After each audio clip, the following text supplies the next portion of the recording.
माऊली, आज आपल्या नवरात्रातला हा देवीच्या पूजेचा तिसरा दिवस आणि हे तिसरं रूप म्हणजे चंद्रघंटा. या रूपामध्ये ध्यानाचं महत्व हे अधिक मानलेलं आहे. या रूपामध्ये त्या देवीच्या मस्तकी असलेल्या अर्धचंद्रामुळे तिचं नाव चंद्रघंटा असं ठेवलेलं आहे. जिच्या साधनेमुळे आपल्यामध्ये वीरता येते, निर्भयता येते. सृष्टीवर येणाऱ्या कोणत्याही संकटाला सामोरं जाऊन त्याचा विनाश करण्याचं सामर्थ्य ज्या देवी दुर्गेमध्ये आहे, तिला प्रणाम करून आपण सुरू करूया आजच्या या पुढच्या भागाला, म्हणजे शुंभ आणि निशुंभ यांच्या निर्मितीच्या स्थानकाला.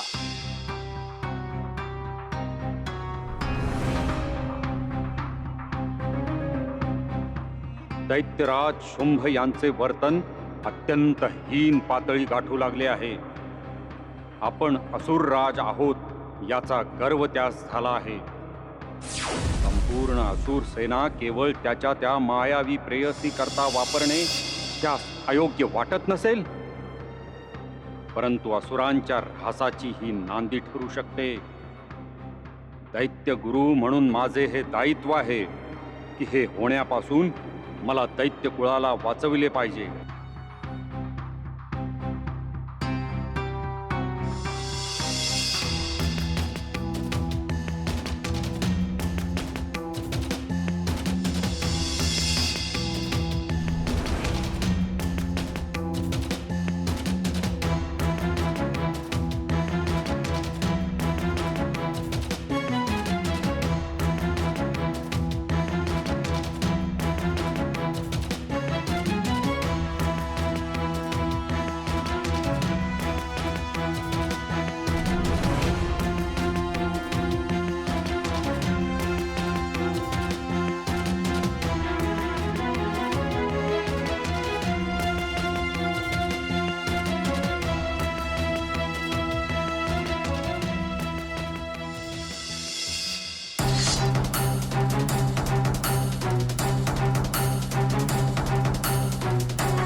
आता याच्यापासून काहीही भय नाही.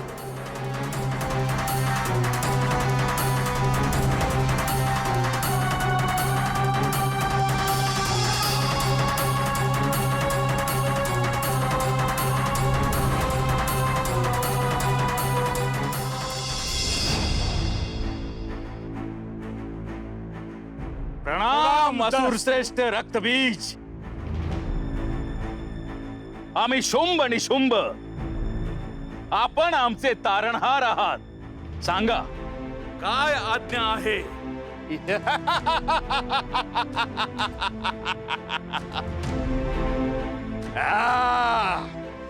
मला जे हवे होते ते साध्य झाले आहे. आजपासून तुम्ही दोघे दैत्य कुळाचे नवे सम्राट आहात.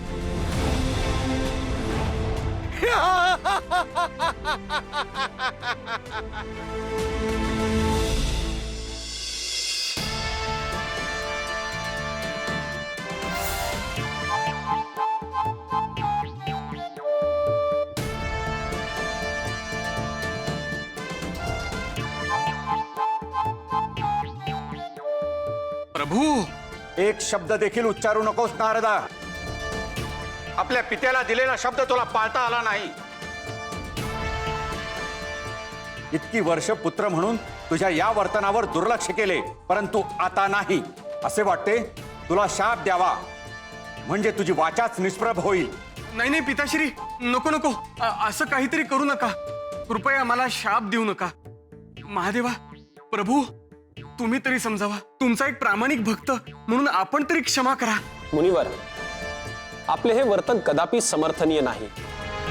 आपणास ज्ञात होते की ही वार्ता आपणास त्रिदेव सांगू इच्छित नाहीत, तरी देखील कपट करून तुम्ही श्री महादेवांकडून रक्तबीजाची वार्ता समजावून घेतली. आता कसे सांगू मी आपणास? तेच, काही सांगू नकोस.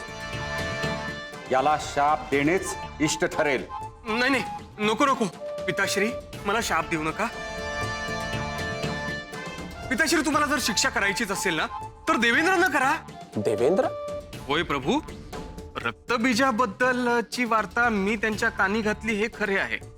मात्र आता असे पहा, त्यांनी तुमच्यासोबत वार्तालाप करायला हवा होता ना, तुमचा सल्ला घ्यायला हवा होता. पण त्यांनी परस्पर निर्णय घेतला आणि तोही अधर्माचा. एका तप करत असणाऱ्या असुराचा त्यांनी वध केला. त्यांची चूक असेल देखील, परंतु तू जर हे त्यांच्या कानी घातले नसतेस तर असे काही घडलेच नसते. हेच आपणही त्यांच्या सोबत या अपराधासाठी बरोबरीचे वाटेकरी आहात.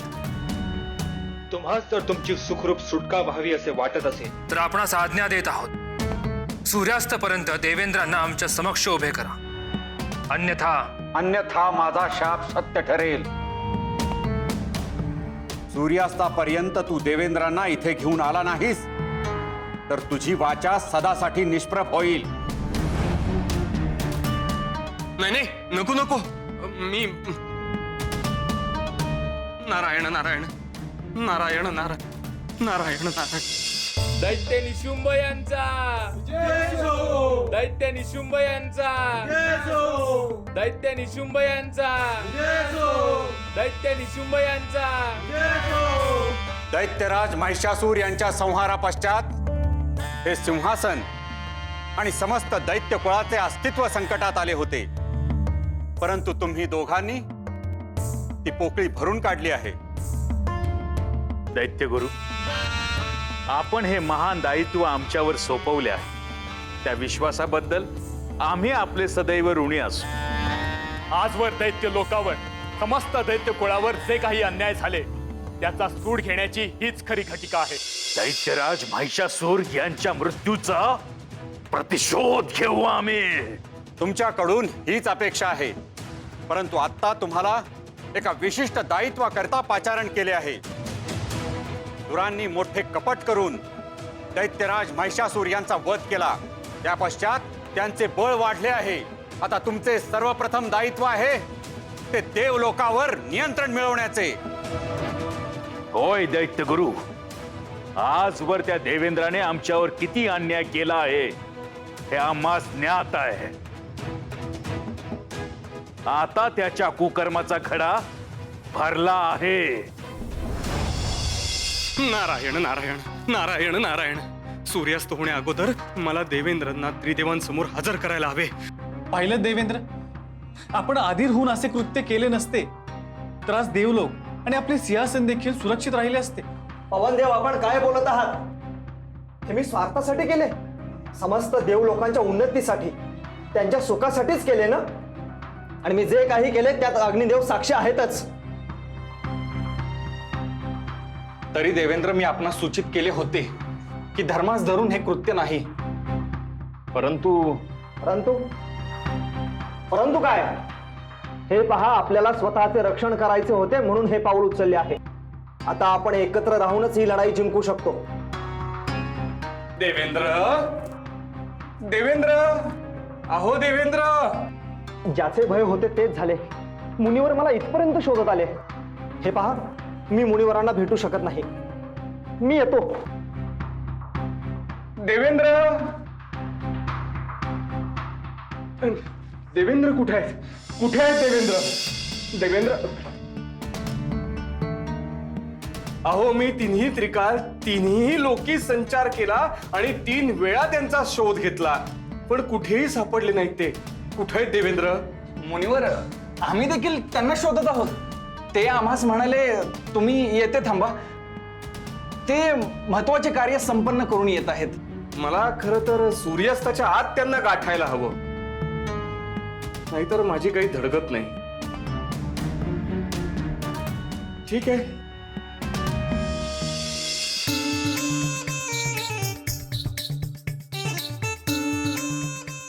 ठीक आहे, मग आता स्वामी नाहीच आहेत तुमचे इथे, तर मी तरी थांबून काय करू? येतो मी. नारायण नारायण नारायण नारायण नारायण नारायण.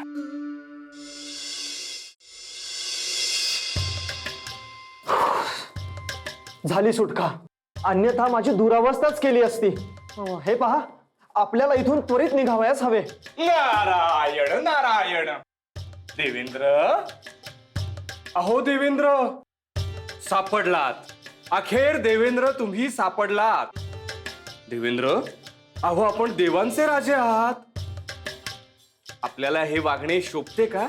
आपण लपून बसलात. लपून नाही नाही. अहो भ्रमण करण्याची इच्छा झाली आणि म्हणूनच. अच्छा अच्छा, भ्रमण करावयाचे आहे. तर चला, मी नेतो तुम्हाला भ्रमण करायला. सदा सर्व काळ लक्षात राहील. कुठे? त्रिदेवांनी आपण आज बोलवलेले आहे. त्रिदेवांनी? नाही नाही, मी तर नाही येणार. अहो, त्रिदेवांना आपले कौतुक करावयाचे आहे. मुनिवर, मला माहित आहे आपण माझ्याशी कपट करत आहात. छे छे, अहो देवेंद्र, तुम्ही असे काय समजला? मी त्रिदेवांना समजावले आहे की आपण जे काही केले ते देवांच्या सुखासाठी केलेत. त्यामुळे त्यांना आपले कौतुक करावयाचे आहे. काय सांगता मुनिवर? म्हणजे त्रिदेवांनी? होय तर. मुनिवर, आपण सत्य कथन करत आहात ना? अहो देवेंद्र, मी असत्य कथन करेन का कधी? चला माझ्यासोबत, चला चला बरं. मुनिवर, चला. या. हो ऐका मुनिवर. चला चला.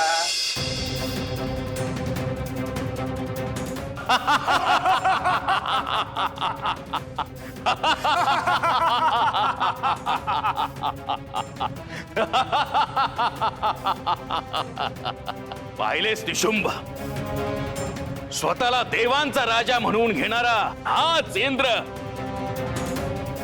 त्याच्या सिंहासनापासून दूर पळून गेला आहे. जणू काही हे सिंहासन आपल्यासाठी भेट म्हणून देऊन गेला आहे.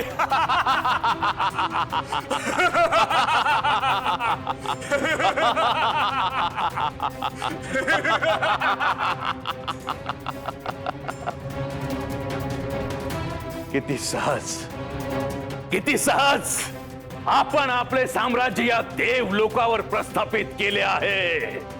आता याच द्वेषाने आपण इतरत्र सर्वत्र आपली सत्ता स्थापित करायची आहे. परंतु तत्पूर्वी इंद्राची भेट होणे आवश्यक आहे. भेट का बंधू? त्याचे आभार मानण्यासाठी. कारण त्याच्या मूढ कृतीमुळे आपली निर्मिती झाली आहे आणि आपण येथील राजे झालो आहोत. नारायण नारायण नारायण नारायण. अहो देवेंद्र, देवेंद्र चला ना, हो लवकर. आपल्याला पोहोचायचंय ना, उशीर झालाय. त्यात सूर्यास्ताची वेळ जवळ आली आता. चला बरं लवकर, चला. अहो मुनिवर, अहो ब्रह्मदेव माझे कौतुक करणार आहेत, मला शाबासकी देणार आहेत. मग तुम्हाला इतकी घाई कशासाठी? कसं सांगू मी तुम्हाला? काय म्हणाला? हे आपलं हे अहो सूर्यास्ताची वेळ जवळ आली आहे, त्यामुळे वाट सापडायला अवघड होईल. त्यापेक्षा आपण लवकर गेलेलं बरं, नाही का? चला चला लवकर चला. नारायण नारायण. पिताश्री, पिताश्री, मी आलोय. महादेवा, प्रभू, मी आलोय. आणि ते देखील सूर्यास्ताच्या आधी. देवेंद्रांना घेऊन आलोय. घ्या आता त्यांना तुमच्या ताब्यात घ्या आणि माझी सुटका करा. म्हणजे माझे म्हणणे अखेर सत्य ठरलेच. आपण माझ्या सोबत कपट केले आहे. न करून सांगतोय कोणाला?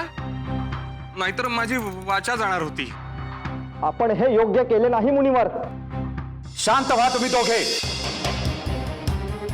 खरे तर तुम्हा दोघांना दंड दिला पाहिजे. देवेंद्र, आपण तर भूप आहात. किती मोठे दायित्व आहे आपल्यावर आणि आपण असे वागलात. आपल्याकडून ही अपेक्षा नव्हती. आपण जे काही केले ते योग्य नव्हते. क्षमा असावे महादेव. हे मी देवांच्या भल्यासाठीच केले आहे आणि मी जर असे केले नसते तर किती मोठे संकट उभे ठाकले असते. देवेंद्र, तुमच्या ह्याच कृत्यामुळे शुंभ निशुंभ यांची निर्मिती झाली आहे. तुमचं सिंहासन त्यांनी जिंकलं आहे. आता काय कराल तुम्ही? तुमचा हेतू जरी योग्य असला तरी त्यामागील विचार निश्चितच चुकीचा होता. शुक्राचार्यांनी रक्तबीजास अभय दिले होते. त्यामुळे कोणतीही इजा त्याचा घात करू शकणार नव्हती. त्रिदेव, मला त्या क्षणी जे योग्य वाटले ते मी पाऊल उचलले. त्यात काय चुकीचं आहे? मला माझे निर्णय घेण्याचे स्वातंत्र्य नाही का? प्रत्येक वेळी संकट येते ते स्वर्ग लोकावरच. दैत्य तप करतात आणि आपण त्यांना वर देता. त्यामुळे स्वर्गाच्या अस्तित्वाचा प्रश्न निर्माण होतो. मग मी अशा वेळी काय करणार प्रभो? असे संकट परत येऊ नये. जगतपिता अथवा पालनहार म्हणून त्यांनी तप करू नये असे आपण काही उपाय केले नाहीत. मग मला असे वाटले मीच तो उपाय करावा. असे? मग ठीक आहे. तुमच्या या कृत्याचे दायित्व तुम्ही स्वतः घ्या. ह्याचे होणारे सर्व परिणाम ह्यांना आता तुम्ही सामोरे जा. क्षमासावी, परंतु देवेंद्र, आपल्या कथनेतून असे प्रतीत होत आहे की तुम्ही त्रिदेवांच्या निर्णयावर शंका घेत आहात. आता पुढे काय घडेल हे येणारा काळच सांगेल. देवेंद्र, देवेंद्र, अहो ऐका तरी माझं. काय ऐकू मुनिवर? आपण माझा विश्वासघात केला आहे. आपल्याकडून मुनिवर ही अपेक्षा नव्हती मला. अहो, मी क्षमा मागतो तुमची. माझ्या मनातही तसं काही नव्हतं. मात्र असा विचार करा, तुम्ही त्रिदेवांना दुखावलंय, ज्यांनी मागच्या वेळी तुम्हाला युद्धात मदत केली होती त्यांना. आता मुनिवर, आता आपण मला कसलाही उपाय सांगू नये. बरं, ठीक आहे, राहिलं. तुमच्याकडे आहे का दुसरा कुठला उपाय? नाही ना? मग ऐकून घ्या. असे पहा, आता तुम्हाला त्यांच्याकडे धाव घ्यावी लागेल ज्यांनी तुम्हाला मागच्या वेळी युद्धात मदत केली, महिषासुराचा अंत केला होता. देवी दुर्गा. त्याच आता एकमेव आशा आहेत. प्रणाम देवी. या देवेंद्र, मी आपलीच प्रतीक्षा करीत होते. देवी, आपल्यापासून काहीही लपलेले नाही. देवेंद्र, तुमचा रोख दैत्यराज शुंभ आणि त्याचा भ्राता निशुंभ याच्याकडे तर नाही ना? अचूक ओळखले माते. या सृष्टीला पुन्हा एकदा आपली आवश्यकता आहे. आमचे रक्षण करा माते. आपण जे कार्य केलेत ते नियतीला धरून नाही देवेंद्र, परंतु तरीही त्या दैत्यांच्या रूपाने या सृष्टीवर मोठे संकट कोसळणार आहे हेही सत्य आहे. आणि म्हणूनच या सृष्टीच्या कल्याणासाठी उचित समय मी सहाय्यभूत होईल. माऊली माऊली माऊली, या नवरात्राच्या दिवसामध्ये आपल्या सगळ्यांमध्ये सुद्धा कशी अशी वीरश्री संचारलेली असते. कारण हा संपूर्ण काळ म्हणजे देवीच्या पराक्रमाने भरलेला आणि भारलेला असतो. दैत्यांनी कसं सृष्टीला वेठीस धरलं आणि त्याच्यापासून देवीनं सगळ्यांची सुटका कशी केली त्याच्या या कथा आहेत माऊली, त्याच्या या कथा. नवरात्रामध्ये केल्या जाणाऱ्या पूजनाचं महत्व, त्यामागील कथा आणि प्रथा हे सगळं घेऊन भेटूया पुढल्या भागात. तोवर उतू नका, मातू नका आणि घेतला वसा टाकू नका.